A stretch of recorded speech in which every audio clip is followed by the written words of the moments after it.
1 João 5, verso de número 4.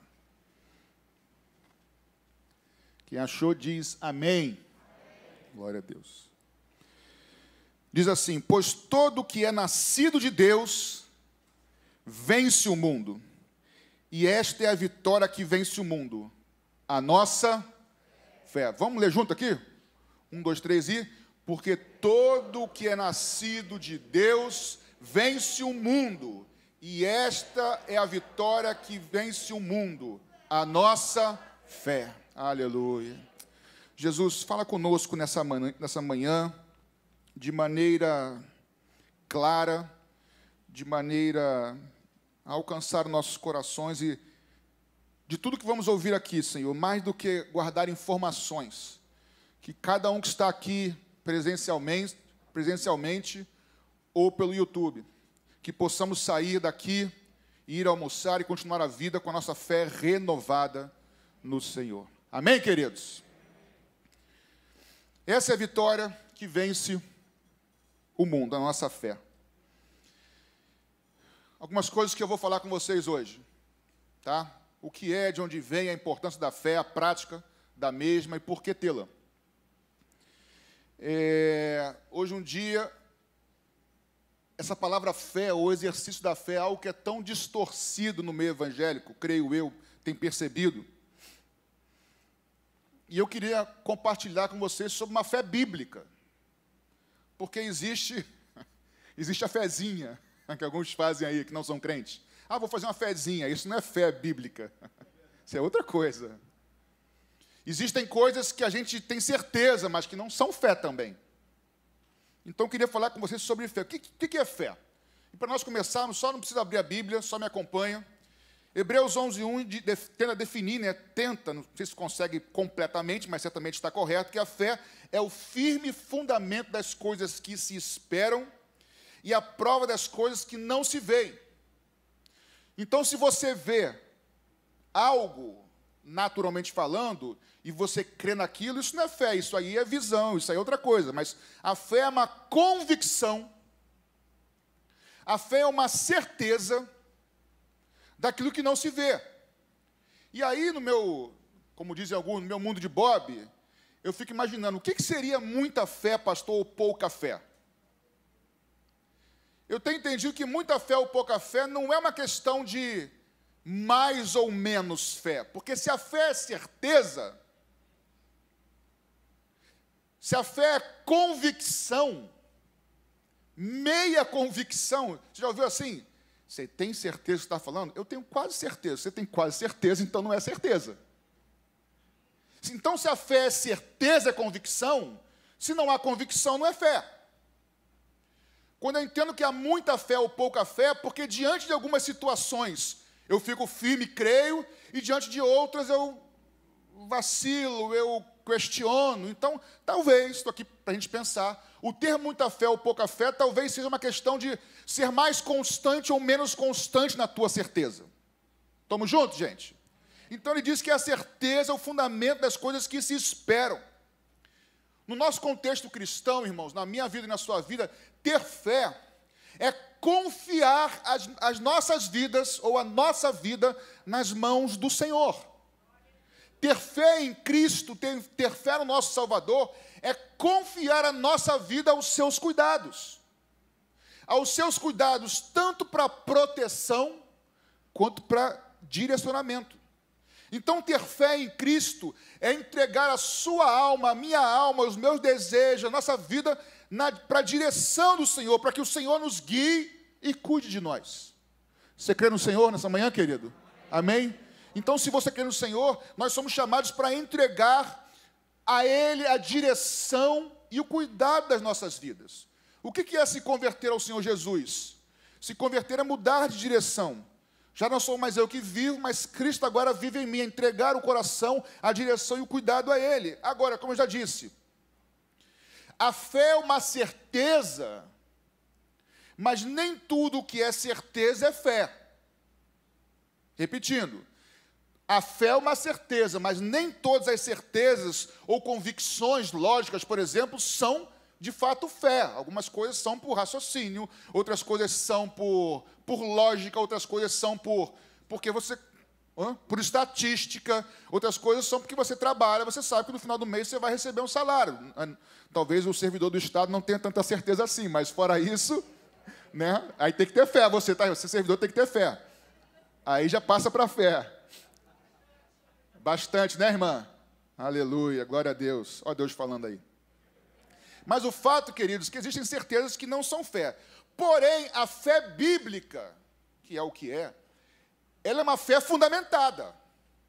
Não é uma crença jogada ao vento. Eu não creio no que eu quero, eu não creio no que eu acho que é certo ou errado. A fé bíblica tem fundamento.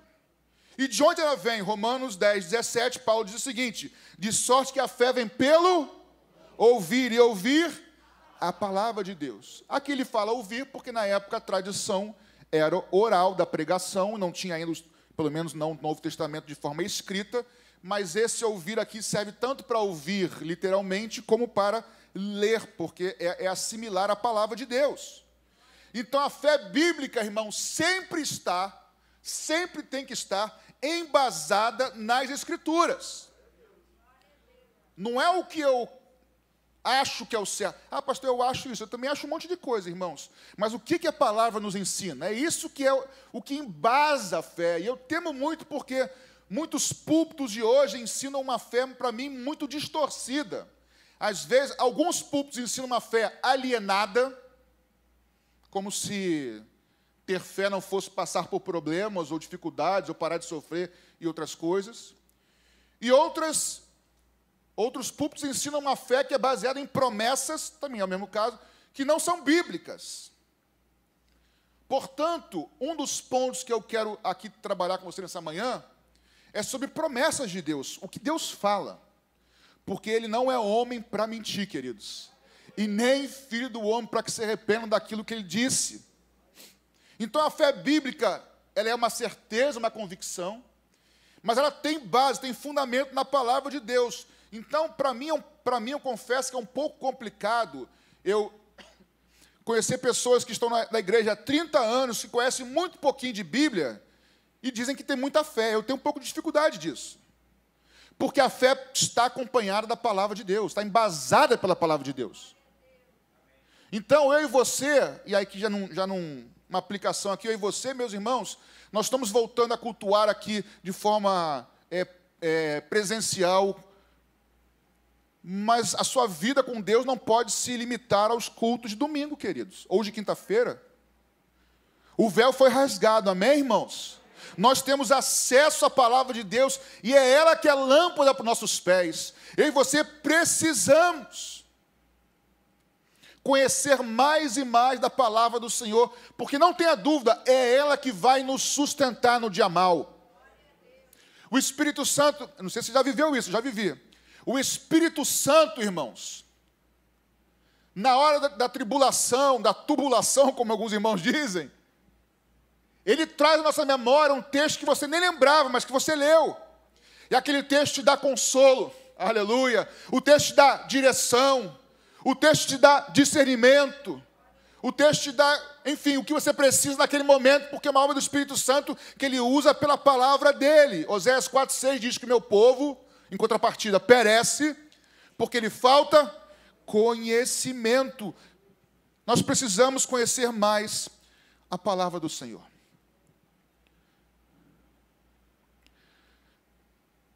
Mas qual a importância da fé? O texto que nós lemos diz, porque todo aquele que é nascido de Deus, vence o mundo. E a vitória que vence o mundo é esta, saber a nossa fé. A vitória da fé é vencer o mundo. Mas me parece que outras atribuições, ou não sei se a palavra certa é essa, mas outras funções são atribuídas à fé. Mas Paulo diz em Efésios 2,8 que eu e você somos salvos pela graça de Deus, por meio da nossa fé. E essa salvação não vem de nós, mas vem de Deus. Por quê? Porque a salvação é pela graça, e a graça é um favor que eu não mereço, um favor imerecido. Ou seja, eu não merecia a salvação, eu estava condenado, eu e você. Mas Ele, aleluia, nos amou de tal maneira que se entregou por nós. Isso foi graça, derramou o seu sangue. E como é que eu respondo a isso? Com a minha fé, algo que o Senhor depositou. Eu creio no coração de cada um, a capacidade de crer. E aí, quando a graça me alcança e eu respondo com fé, em mim e em você se opera a salvação. Mas é pela graça. Se é pela graça, não é pelo meu merecimento, não é por obras. Se fosse por obras, seria por meus méritos. E se fosse pelos meus méritos, não seria graça. Uma coisa que eu tenho aprendido, pastor, talvez para você que esteja há pouco tempo conosco na caminhada cristã, ou você que está em casa. Ah, mas fulano é uma pessoa tão boa. Já ouviu isso? E tem gente que não é cristã e que a pessoa é boa mesmo. Só que a nossa bondade não vai nos levar para o céu, irmãos. Sabe por quê? Primeiro, porque senão o mérito seria nosso. Mas entenda o seguinte, se eu fui pego, isso é hipotético, em nome de Jesus, tá? Fui pego na lei seca, bebi e dirigi. Apreenderam minha carteira, vão para o tribunal, Patrick. Você está sendo agora julgado porque foi pego dirigindo embriagado, hipotético. Eu posso falar para o juiz, juiz, tudo bem, eu fui pego embriagado, mas eu não roubei, eu ajudo a minha mãe, eu sou um bom filho, um bom profissional. Eu posso me justificar com as coisas boas que eu faço diante do juiz? Por quê? Porque eu estou sendo condenado por aquilo que eu fiz de errado. Portanto, tudo que nós fazemos de bom e de certo não tem nada a ver com salvação, porque nós somos condenados por aquilo que nós fazemos de errado. Deus, mas eu sou bom, não interessa, mas nós pecamos inúmeras vezes e seríamos condenados por isso. Mas a graça de Deus, aleluia, nos alcançou. E aí alguém, Jesus Cristo, pagou o preço pelos nossos pecados. Pagou o preço da condenação que estava sobre mim e sobre você. E aí nós somos salvos, não há mais condenação sobre aqueles que estão em Cristo Jesus. Por quê? Porque agora aquilo que estava sobre nós, Cristo levou na cruz do Calvário. Fé e graça precisam andar juntos, porém, grave isso no teu coração, minha irmã, meu irmão, a fé não pode ser um fim em si mesmo. Tem gente, principalmente em igrejas neopentecostais, que praticamente cultuam a fé. A fé está acima de Jesus, por exemplo. Porque a fé é a fé, é a fé, é a fé. Mas se a fé for colocada em lugar errado, irmão, não é bíblica. A fé bíblica sempre vai glorificar o nome de Jesus. A fé bíblica sempre vai exaltar o Cordeiro de Deus, aleluia, que tira o pecado do mundo. A fé bíblica sempre vai nos diminuir para colocar Ele em evidência. Não é a minha oração, não é a minha eloquência, não diz respeito a nós, diz respeito a Ele, querido. Não pode ser um fim em si mesmo, mas Cristo é o centro de todas as coisas. Pois bem, só que fé bíblica, a fé em muitos momentos, a fé, a palavra não é confundida, mas a tradução pode muitas vezes ser fé e o sentido ser fidelidade ser fé. Por quê? Porque aqueles que creem de verdade, eles são fiéis. Quem realmente deposita a sua fé no Senhor Jesus de verdade, não é que prega, eu posso pregar e não ser sincero, irmãos. Aliás, tem muita gente por aí assim. Eu posso estar no banco da igreja e não ser verdadeiro. Mas quem realmente nasceu de novo, porque para ter a fé que vence o mundo, tem que nascer de novo. E quem são aqueles que nascem de novo? Aqueles que entregam o seu coração, a sua vida aos cuidados e à direção de Jesus Cristo. Sabe que são pecadores, entregam a sua vida a Ele, e aí o Cordeiro começa a nos guiar. E esse nasce de novo, João 1,12. Veio para que eram seus, mas os seus não o receberam. Mas todos aqueles que receberam, deles o poder de serem feitos filhos de Deus, nascidos não da vontade da carne, do homem ou do sangue, mas da vontade, aleluia, de Deus. E é aquele que nasce de novo, irmãos, ele nunca mais peca. Amém? Amém não, irmão. Adoro pegar o povo, pastor. Irmão, aqui deixa eu abrir um parênteses. Não fala amém para tudo que você ouve não, querido. Eu já me peguei falando amém para coisas que hoje eu me arrependo profundamente. Você está rindo comigo? Quem é meu aluno da EBD, pastor, não diz amém para mais nada comigo que eu falo. É pegadinha dele. Não diz amém para tudo que você vê em programa evangélico na televisão, não. Não diz amém para tudo que você ouve na rádio, não. Consulta nas Escrituras se o que está sendo dito é bíblico, irmãos. A palavra de Deus é base para a nossa fé. Mas então eu dizia, aquele que nasce de novo, ele não deixa de pecar. Ele começa um processo de santificação, de transformação. E começa a andar com Jesus, com o Espírito Santo, e cada vez vai sendo transformado. Ouça isso no teu coração hoje, convites espirituais. Deus não espera que eu e você sejamos perfeitos. Deus não espera, até porque não vamos ser. Mas Deus espera que sejamos sinceros, verdadeiros. E que creiamos nele. Que busque ajuda nele. Que peça socorro a ele. Porque naqueles que nasceram de novo já foi implantado o desejo de acertar. O desejo de ser parecido com Jesus e não com esse mundo. E aí quando a gente erra, tem um desgosto, porque eu não queria. E aí eu me prostro, peço perdão, a graça me reveste novamente, ou me ajuda a levantar e eu continuo andando. Porque não é por méritos. O que Deus quer de mim e de você, primeiro, que sejamos sinceros e verdadeiros. Segundo, que confiemos nele. E terceiro, que sejamos perseverantes. Porque aquele que crê no Senhor, como diz Tiago 2,26, assim como o corpo sem o espírito é morto, assim também a fé sem obras também é morta. A fé na vida de um cristão não é apenas para receber bênçãos. Às vezes nós somos ensinados assim pelas mídias, mas a fé do cristão é para vencer o mundo. É o que o texto diz, a fé do cristão é para vencer o mundo. Mas antes de falar sobre isso, eu quero ler 3 textos com você, já compartilhei isso aqui há um tempo atrás, mas quero repetir. 3 textos. Mateus 21, 22. Tudo que nós pedimos, crendo, nós vamos receber. Então nós temos que crer, primeira coisa, crer. Acabou, esqueço. Então é só pedir e crer que eu recebo, peço o que eu quiser. Não, não é assim. Uma doutrina bíblica não se faz em cima de um versículo só, tem que ter mais. A verdade bíblica ela é num todo. Mateus 21, 22, tudo que eu pedir crendo, eu recebo. João 14, 13, tudo que eu pedir no nome de Jesus, receberei. Então eu tenho que crer e pedir em nome de Jesus. Então não basta pedir nome, tem que pedir em nome do Senhor, mas tem que crer também, as duas coisas. Vamos para frente. João 15, 7, se permanecerdes em mim, e as minhas palavras permanecerem em vós, pedireis o que quiser e vos será feito. Ou seja, vamos lá, eu tenho que pedir crendo ao Senhor, no nome do Senhor Jesus, e preciso permanecer nele e ele permanecer em mim, a sua palavra permanecer em mim. Por quê? Porque aí eu vou pedir não mais segundo a minha vontade, mas eu vou pedir de acordo com a palavra, e aí tudo será feito. Porque aquele que começa a pedir, aí Tiago diz, vós pedis e não recebeis, porque pedis para os seus próprios deleitos.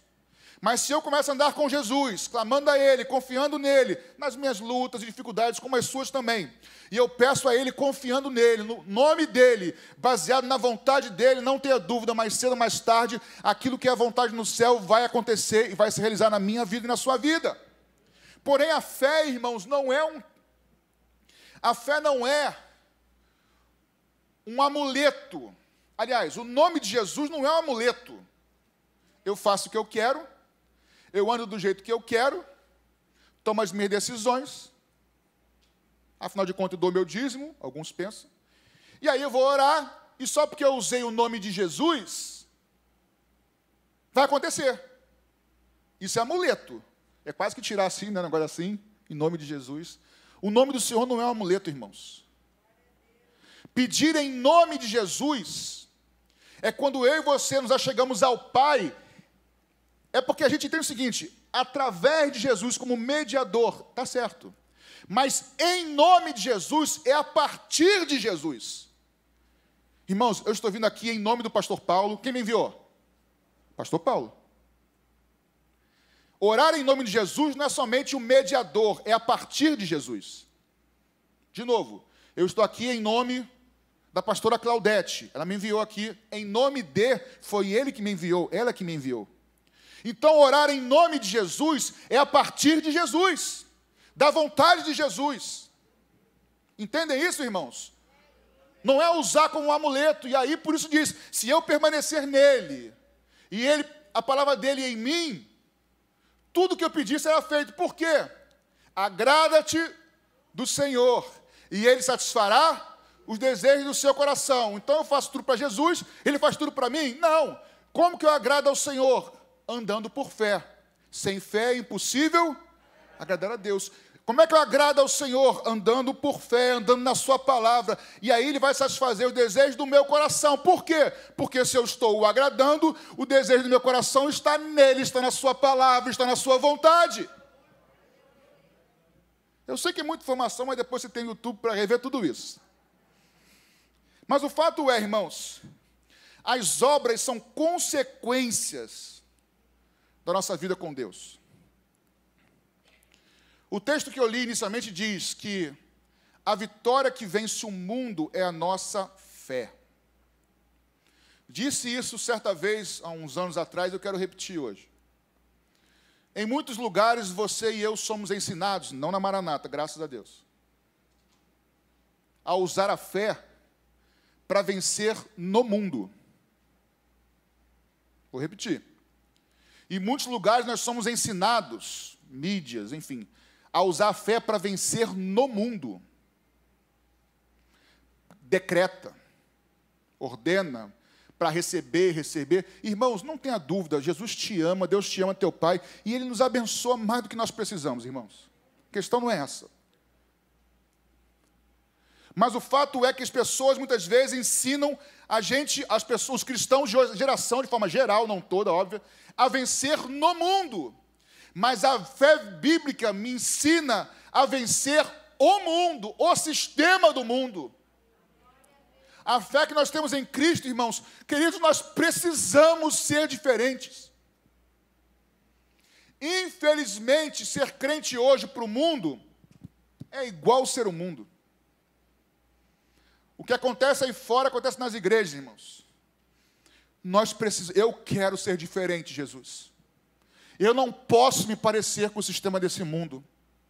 Vocês lembram de Moisés, lá em Hebreus? Quando diz assim, deixa eu ver se eu lembro o texto direito, que diz que Moisés, deixa eu ver, capítulo 11, ele não aceitou ser chamado filho da filha de Faraó.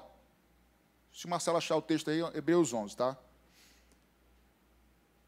Moisés se recusou a ser chamado filho da filha de Faraó. Antes, preferiu ficar por um pouco de tempo recebendo o opróbrio junto com os escravos, sabendo que ele tinha uma herança maior. Sabe o que quer dizer isso, irmãos? Moisés libertou o povo do Egito para a terra prometida. O Egito é símbolo deste mundo. Faraó é o símbolo de Satanás, o príncipe deste mundo, que Moisés libertou o povo para o deserto, para a terra prometida. 11, 24 e 25, Marcelo, por favor. Então vamos lá, assim como Moisés libertou o povo do Egito para a terra prometida, Jesus veio para nos libertar do sistema desse mundo, nos levar pela vida cristã, que é um deserto, que é o pão nosso de cada dia. Nos dai hoje, na certeza de que todos nós que fomos fiéis, temos uma herança, aleluia, sobremodo excelente.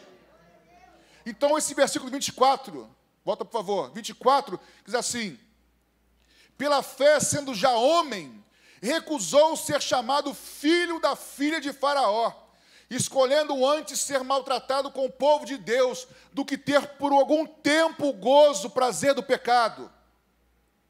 Passa. Ajuda isso. Tendo por maior riqueza o opróbrio de Cristo, do que os tesouros do Egito, porque tinha em vista, aleluia, a recompensa. Em contrapartida, sabe o que o texto está dizendo? Moisés não aceitou mais ser chamado da família de Faraó. Eu não me pareço com Faraó, eu não tenho mais nada com Faraó, aleluia, eu não quero parecer com ele, ou seja, Faraó é um símbolo do príncipe deste mundo, eu não quero me parecer com esse mundo, eu não quero me parecer com Satanás, eu sou filho, aleluia, do Deus Altíssimo, que me comprou, Jesus, com teu sangue, eu quero me parecer com ele, aleluia. A fé gera fidelidade, irmãos. E aí nesse âmbito aqui de Hebreus 11, nós temos Abel, Enoque, Noé, Abraão, Isaac, Jacó, José, o Moisés, Raabe, os profetas, homens e mulheres que deram a sua vida por amor e confiança no Senhor. E aí eu vou ler rapidamente aqui, só escute, por favor, Hebreus 11, eu vou ler do verso 33 ao 38. Hebreus 11, do 33 ao 38. Esses homens que eu citei, os quais pela fé venceram reinos, praticaram a justiça, alcançaram promessas, fecharam as bocas dos leões, apagaram a força do fogo, escaparam do fio da espada, da fraqueza tiraram forças, na batalha se esforçaram, puseram em fuga os exércitos dos estranhos. As mulheres receberam pela ressurreição os seus mortos. Uns foram torturados, não aceitando o seu livramento, mas alcançaram uma melhor ressurreição. E outros experimentaram escárnios e açoites, e até cadeias e prisões. Foram apedrejados, cerrados, tentados, mortos ao fio da espada, andaram vestidos de peles de ovelhas e de cabras, desamparados, aflitos e maltratados, dos quais o mundo não era digno, porque queriam se parecer com o Senhor. E aí, como eu disse, Hebreus 11:6 diz que é impossível agradar a Deus sem fé. Sem fé é impossível agradar ao Senhor. Porque é necessário que aqueles que a Ele se achegam creiam que Ele existe, Ele é galardoador daqueles que o buscam. Por que ter fé, irmãos, em Jesus? Aqui o texto seria longo. Por que ter fé no Senhor Jesus?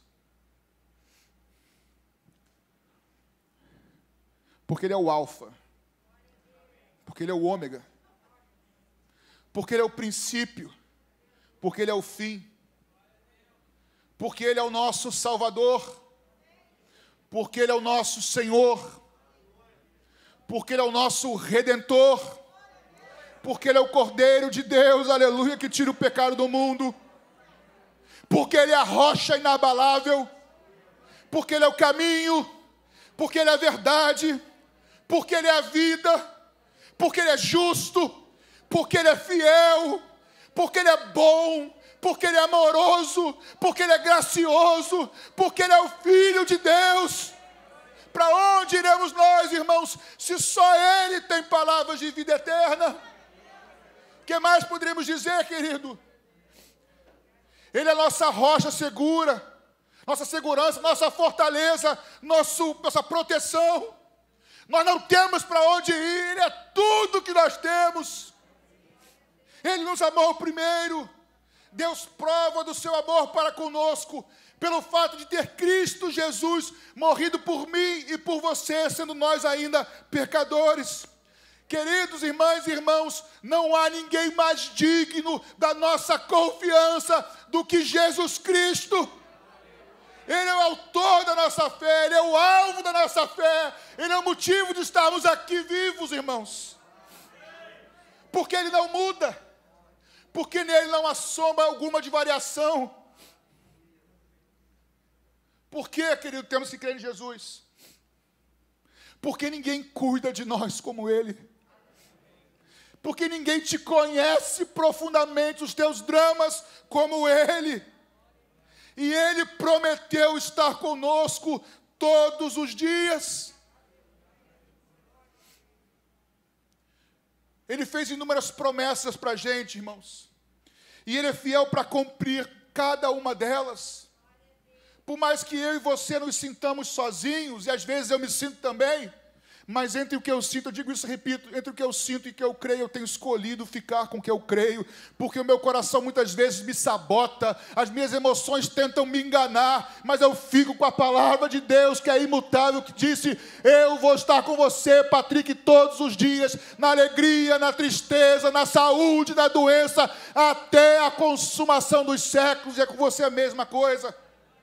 Ele prometeu que se nós buscássemos o seu reino e a sua justiça, tudo aquilo que eu e você precisamos, Ele é e será fiel para suprir cada uma das nossas necessidades.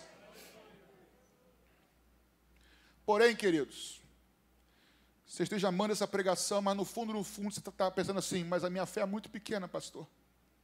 E o pastor Paulo também já falou sobre isso aqui.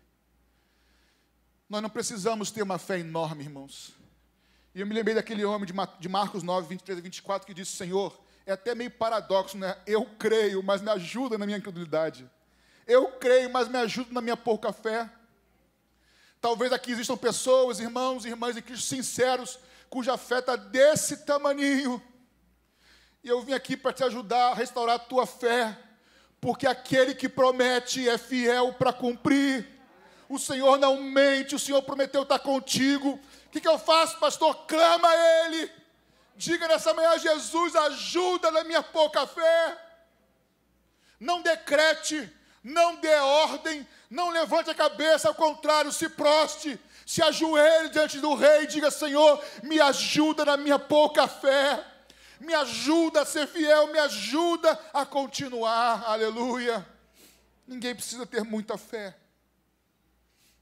Nós temos é que estar colado com Ele. Não tem que ter muita fé, tem que estar colado com Ele. E aí Ele vai regando, vai ajudando você a ter essa fé que te sustenta. E aí eu me lembro, irmãos, de Mateus 25, na parábola das 10 virgens, e eu vou aplicar de uma maneira aqui diferente, não com relação à volta de Jesus, outra maneira, por incrível que pareça. 5 virgens, as 10 virgens esperavam o noivo. 5 virgens tinham a lâmpada acesa, mantinham acesas as suas lâmpadas, porque tinha óleo, azeite, e 5 não. Já também disse isso numa outra mensagem, outra circunstância, mas eu quero aqui porque o contexto é preciso para isso. E aí as que tinham azeite e óleo entraram para o noivado, lá o casamento, e 5 não. A pergunta é: por que as 5 não tinham azeite? Ou melhor, a pergunta anterior é... Eu gosto muito de fazer pergunta para o texto, tá? Porque eu acho que esse é um modo de sistematizar. Leia a Bíblia e vai perguntando para o texto e vai aprendendo, estudando a Bíblia. Tá? Por que não tinham... Por que a lâmpada se apagara? A resposta é porque não tinham azeite ou óleo. Aí a pergunta depois, igual criança: mas por quê? Por quê? Por quê? Por que não tinha azeite? A resposta disso, irmãos, está lá na parábola do semeador. O que isso quer dizer? O Salmo de número 119 diz: lâmpada para meus pés é a tua palavra e luz para o meu caminho. Então, lâmpada para meus pés é a tua palavra. Então, lâmpada pode simbolizar a palavra.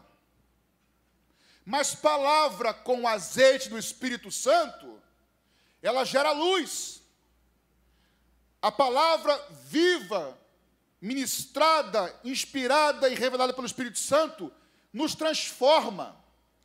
E nós somos luz nesse mundo. Porém, a palavra, por si só, sem azeite, sem o Espírito Santo, é morta. É só texto, é só letra. Mas por que elas não tinham azeite?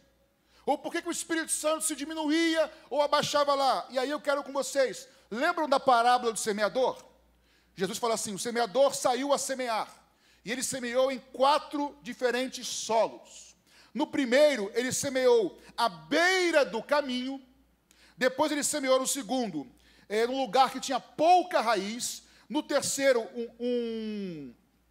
um solo que até cresceu, mas tinha muitos espinhos na terra e na planta. E no quarto, era uma terra boa que cresceu e frutificou. Pois bem, no primeiro e no segundo terreno ou terra, Jesus explica o seguinte: a semente que foi semeada é a palavra. Lembra da lâmpada? A lâmpada é a palavra. A semente também é a palavra. No primeiro caso, a semente foi lançada à beira do caminho, veio a ave e roubou a palavra. Jesus fala que foi o inimigo que veio e roubou a palavra. Se ele roubou a palavra, ou melhor, roubou a semente não mais está na terra. Ela foi roubada. Semente não está na terra. No segundo caso, a mesma semente, a palavra foi lançada numa terra que tinha pouca profundidade, tinha pedra e tal. E aí diz que veio o sol, queimou a semente, destruiu a semente. Essa segunda terra também não tem palavra, não tem semente. Jesus fala que essas terras são os corações. Agora, na terceira e na quarta situações, a semente foi lançada, começou a crescer, mas tinha muitos espinhos. E a semente não conseguiu frutificar. Mas a semente permaneceu lá ou não? Permaneceu. No primeiro e no segundo, ela foi roubada e queimada, destruída. Mas no terceiro caso, ela não frutificava, mas a semente estava lá. No quarto caso, a semente estava lá e frutificou. Então vamos lá, olha para cá, paralelo. 10 virgens, 5 com azeite, com óleo, 5 sem azeite, sem óleo. 5 iluminadas na lâmpada, 5 não, tá? Aqui na parábola do semeador, no terceiro e quarto caso, as duas últimas têm a semente, assim como aqui tem lâmpada, tem a palavra e tem a palavra. Porém, 5 iluminam, 5 não iluminam. Aqui no semeador, parte delas frutifica e parte não frutifica. Mas a palavra está lá. Isso é a realidade da igreja, irmãos. Parte frutifica e parte não frutifica, mas a palavra está lá. A pergunta é, por que não tinha azeite? A resposta está em por que não tinha ou por que não frutificava. Por que não frutificava? O próprio texto diz, porque os cuidados deste mundo e as seduções das riquezas sufocam a palavra de Deus, não dão espaço para o Espírito Santo, irmãos. Sem Espírito Santo não tem igreja, sem Espírito Santo não tem vida nova. Ele foi enviado por Jesus. E muitas vezes nós somos sufocados pelos cuidados dessa vida, pelos cuidados desse mundo. Eu quero ter, eu quero alcançar, eu quero realizar. E não tem nada de errado com isso. Se isso começar a sufocar a presença de Deus na sua vida, aí sim as coisas estão equivocadas. Existem 3 coisas que podem tentar roubar, olhe para mim, 3 coisas que podem tentar roubar a fé do teu coração. Existem mais, eu vou destacar 3 aqui, para irmos para o final. Existem inúmeras coisas que podem tentar roubar essa fé do teu coração. Eu vou aqui parafrasear. No Antigo Testamento, existia no tabernáculo lá as chamas que permaneciam acesas continuamente no tabernáculo, que simbolizavam a presença de Deus. Mas a responsabilidade de manter a chama acesa era do sacerdote. O que isso quer dizer, pastor? Que a responsabilidade de manter essa chama acesa em mim e em você é minha e a sua. E existem 3 coisas que, nos nossos dias, buscam apagar essa chama da fé do nosso coração. Primeira, o humanismo. Os cultos, muitas vezes, irmãos, é para agradar o homem. É o homem no centro. Eu vou à igreja para ser abençoado. E Deus me abençoa mesmo, porque Deus é bom. Quando eu deveria vir para a igreja para cultuá-lo. Vocês concordam comigo, irmãos? Ele me abençoa porque Ele é bom, Ele é gracioso. Mas culto é oferta. É oferta de coração. Eu oferto as minhas primícias, eu oferto os meus sonhos, eu oferto meus prazeres, eu oferto o meu dinheiro, eu oferto o meu trabalho, eu oferto o meu tempo. O humanismo, que tem colocado o homem no centro sem a gente nem perceber. Não fica bravo comigo não, mas o mundo não gira em torno do teu umbigo, do meu umbigo não, sabia?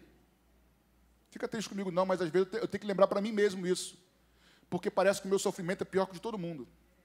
E tem gente muito pior do que eu, do meu lado, precisando da minha ajuda, da sua ajuda. Estamos juntos, irmãos? A verdade é essa. Outra coisa, o relativismo. humanismo e relativismo. A Ana Paula está fazendo uma pós-graduação na área de teologia, de história da igreja. Aí, na parte da... Irmãos, eu sou a favor de você estudar, é uma bênção, mas tem que ter um cuidado. E aqui eu me lembro quando eu pedi para fazer seminário teológico, o pastor Paulo falou assim, não deixo. Pastor, não deixo. E eu acreditava, na época, que Deus falou comigo para fazer. Aí eu voltei para orar e falei, Jesus, eu creio que o Senhor falou comigo. Ele não está deixando, pastor Paulo, mas foi o Senhor que colocou ele sobre mim. Ele é meu pastor, então eu só vou ter que falar com ele, porque não tem... Ou eu entendi o senhor errado, ou então porque assim, eu creio que Deus usa a autoridade, irmãos. Amém? Eu creio que Deus, a não ser que o teu líder esteja vendo um herege, que não é o caso, aí você tem que escolher entre o líder e Deus, é outra história. Aqui eu falei, Jesus, aí passaram algumas semanas e eu voltei de novo. Aí ele falou, você pode, mas a sua namorada não, Ana Paula. Aí foi para ela falou, Jesus, mas eu também acho que o senhor falou comigo. Passou mais algumas semanas, aí ele falou, Ana Paula, passa lá, a tua carta para o seminário está pronta já. Aí ele deixou, depois de um tempo. Mas hoje eu entendo. Hoje eu entendo. Porque depois de cursar 4 anos no seminário, de ouvir muitas coisas que me abençoaram, eu também ouvi muita besteira. E eu vi gente que veio do norte para estudar aqui no Batista do Sul, que era referência, deve ser até hoje, de ensino teológico, e o cara apostatar. Deixa de ser crente. Eu entendi o cuidado dele, meu pastor. E hoje eu teria o mesmo cuidado, ou até mais, porque acho que as coisas estão piores hoje. Então, eu sou a favor de estudar teologia, não tem problema com isso. Mas o que estava falando é o seguinte, a Ana Paula fazendo esse seminário, e aí ela houve algumas conversas entre pastores que fazem com ela, e pastores dizem assim, é muita prepotência eu dizer que eu estou ensinando a Bíblia. A Bíblia, cada um tem a sua interpretação e ensina o que acha que tem que ensinar. Opa! Quer dizer que não existe mais uma verdade absoluta? Não, mas cada um interpreta como quer. Existem várias verdades. Opa, existem várias verdades. Isso do meio cristão, irmãos. Eu creio que existe uma verdade que é Jesus Cristo. Existe uma verdade inabalável, irmãos. Eu ainda sou daqueles antigos, embora não seja tão idoso assim. Eu creio em coisas absolutas, sim. Tudo é absoluto? Não, óbvio que não. Mas eu creio em coisas absolutas, sim. Eu creio em princípios éticos imutáveis. De moral, eu creio até hoje nisso. Eu creio em certo e errado. Eu creio em céu e inferno. Você crê, irmãos? Eu creio em Deus, não Deus e diabo, Deus acima de tudo, mas eu creio no mal também que existe. Aliás, fé não é apenas crer que existe, porque o diabo também crê que Deus existe. Fé bíblica, como eu já disse, é confiar o seu coração, a sua vida ao Senhor Jesus. E para terminar, eu disse isso, irmãos, na quinta-feira, junto com a Ana Paula, a pastora Ana Paula, e eu quero repetir aqui. Talvez esse seja um dos motivos dessa pregação. O Deus que fez promessas para a minha vida e para a sua vida, Ele continua fiel. O Deus que fez promessas a essa igreja aqui, Ele continua fiel. O Deus que fez promessas à igreja no Brasil, continua fiel. Talvez você aqui nessa manhã já tenha recebido promessas do Senhor, que Deus falou no teu coração, você e Ele. Olha aqui nos meus olhos, igual o pastor Messias Anacleto agora. Mas talvez as promessas que o Senhor um dia falou com você estejam nas prateleiras da sua memória. Estejam na estante da sua memória, cheia de poeira. E as promessas de Deus na sua vida são apenas memórias e lembranças. Mas que o Espírito Santo está nessa manhã falando conosco, igreja dele. Que as promessas que Ele faz para a gente não podem ser apenas memórias, precisam ser esperança. Não pode ser apenas lembrança, precisa ser motivo de esperança. Então, nessa manhã, meus irmãos e minhas irmãs, é tempo de nós voltarmos a crer nas promessas do nosso Deus. Voltarmos a crer no caráter dEle, porque o que Ele libera, Ele fala, a palavra não volta para Ele vazia, sem antes cumprir aquilo que lhe apraz. Ele é fiel para prometer, Ele é fiel para sustentar, e Ele é fiel para cumprir. Nessa manhã, minha irmã, meu irmão, é tempo de tirar essas promessas das prateleiras, todas empoeiradas da sua mente e lembrança, porque um dia o Senhor falou contigo, Ele não se esqueceu e Ele não tarda. O que precisamos fazer é dizer, Senhor, ajuda-me na minha pouca fé. Me ajuda, Jesus, a crer. Me ajuda a não andar pelo que eu vejo, mas pelo que eu creio na Tua palavra. Eu quero orar por vocês, irmãos, por mim também, que eu preguei para vocês e peguei para mim também. Não se iludam achando que eu estou dando lição de moral, porque eu sou o primeiro que preciso que Jesus me ajude também, porque eu sou pequenininho igual a você. Eu quero orar por você e com você. Antes de levantarmos, nós ainda temos alguns minutos, eu terminei antes de propósito, porque eu quero ter um tempinho de oração com você, se você me permitir. Então não sai. Eu queria orar por 3 grupos de pessoas. 3 grupos talvez um grupo seja todo mundo quase. Há alguém nessa manhã que ouvindo essa mensagem, o Espírito Santo está queimando no teu coração. Talvez não tenha, porque todo mundo daqui, eu não sei. Há alguém nos visitando hoje? Nem perguntei isso. Alguém pela primeira vez aqui? Deus te abençoe, seja bem-vindo, tá? Mais alguém? Tá, então só um irmão.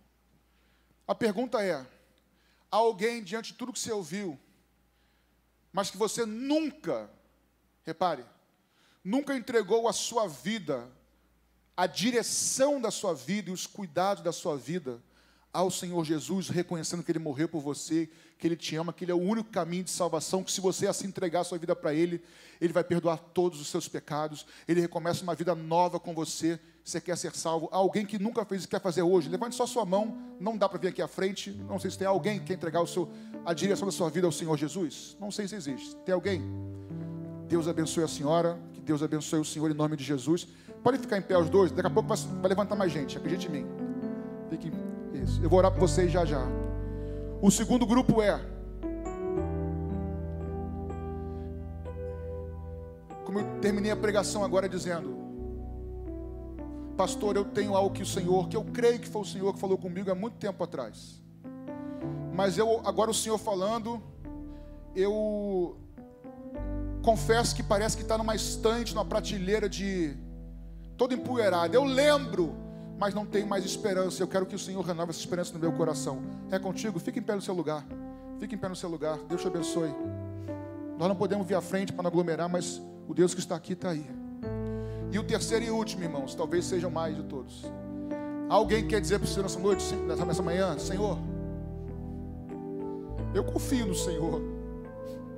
Eu te amo, o Senhor sabe que eu sou teu. Mas a minha fé está desse tamanho, eu preciso muito da ajuda do Senhor.